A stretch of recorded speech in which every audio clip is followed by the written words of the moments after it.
shtator do të jem më në fund në jetën time në shkrimtare në kohë të plot. Sepse jam tërhequr shumë lart e poshtë, kam folur, domethënë përveç veprave që dini zoti Qafoku, unë mund të kem mira faqe të folura. Jo, të folura. Se kam 35 vjet. Sigurisht. Mira faqe që as vetë si di ku janë si janë.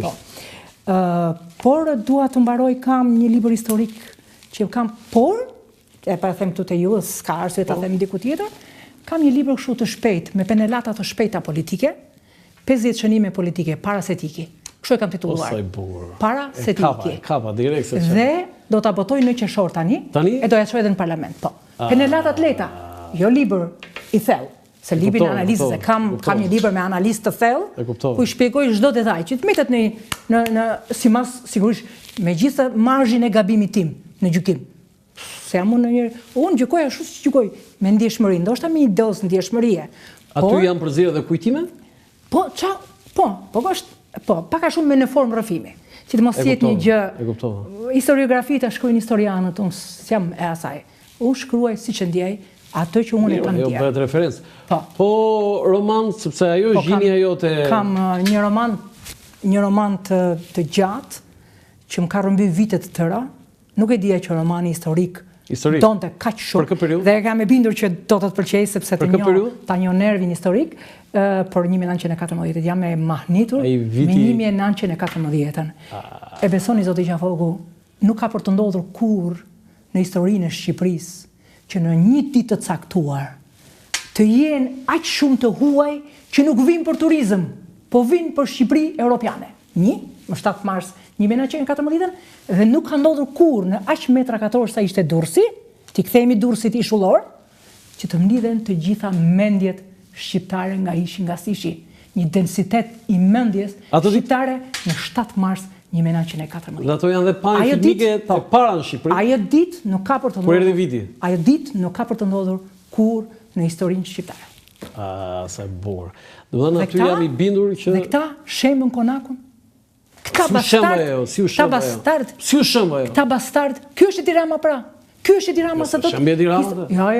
Edi Rama ishte kryetar bashkie atëherë? Edi Rama ishte? Jo, Edi Rama ka qenë kryetar bashkie atëherë. Po Vangjushi. Nuk e di pse po Rama me sa di unë. Zoti Gjushi është kryetar bashkie. Më falni, jo të mos. Rama ka qenë kryetar bashkisë Tiranës. Okej, Zoti Gjushi ka qenë kryetar bashkie. Zoti Gjushi. Këtë nuk e di, këtë nuk e di kush. Të mos i devojojmë gjërat, marrim përgjegjësitë aty ku janë përgjegjësi. Jo flas për Ramën se. Jo vetëm që s'duhet ishte bërë Veliera, po duhet ishte ngritur Konaku ku ishte. Janë gjitha projektet, ngrije prap. Është historia jote zotëri. Europa jon, përveç ato që i dinë gjitha, Europa jon fillon në ditë. Europa. Të gjithë mendjet tona europiane të hapura. Besoj e ke kolonelin Thompson në këtë roman? E kam kolonelin Thompson, por e kam me të vërteta që di unë. Jo të vërteta që dini ju. Që ke ndryshuar versionin? Me të vërteta që di unë. Dhe kolonel Thompsonin, jo të kam thënë një, të kam shkruar. Po, kemi komunikuar në... Nuk e kanë vrarë shqiptarët. E kanë vrarë italianët. Bravo. Tash ne mund të themi çfarë duam shqiptarëve. Shqiptarët kanë bërë zullume sa të dush ato. E kanë vrarë italianët. E kanë vrarë italianët. Pse? Bravo. Pse? Unë e shpjegoj edhe në roman, po do ta shpjegoj edhe kam edhe me dokumenta. Kam botuar, zoti Qafoku kam botuar në holandisht 15 vepra për 1914. Me dokumenta historike. Duan shumë para ti përkthej ti si shqip, por ekzistojnë. Kjo është e rëndësishme. Aty është e vërteta. Në mos sot, mas 10 vjetësh dikush tjetër do ta shfletoj, do ta bëj. Dhe fakti është që kolonel Thompsoni është vrarë me një plumb snajperi. Dumbabasit tonë nuk ishin. Dhe jo nga armatimi që kishin shqiptarët aty. Atë ka vrarë italiani, sepse e pasi rrezik edhe për ta ndëshkuar për arrestimin e 2 diplomatëve italianë. Bravo. Kjo është. Po flasim, do të kthehemi në një kohë tjetër. Jo, një pjesë mund të kenë interes, një pjesë jo, po kjo është tash për të dukur kështu tani themi jo, kjo është historia. Sepse poezia e Nolit për Thompsonin është. Po dakord, aty janë.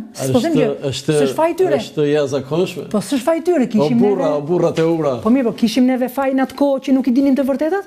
Po tani jemi 100 vjet më vonë, 110 vjet më vonë. Do të jemi më të ftohtë me historinë, nuk mund të flasim dot. 2 gjëra më përshtypje. Po. Jashtë politikës. Ajo e Margareta Azlëk. Po. Edhe kjo e Thompsonit.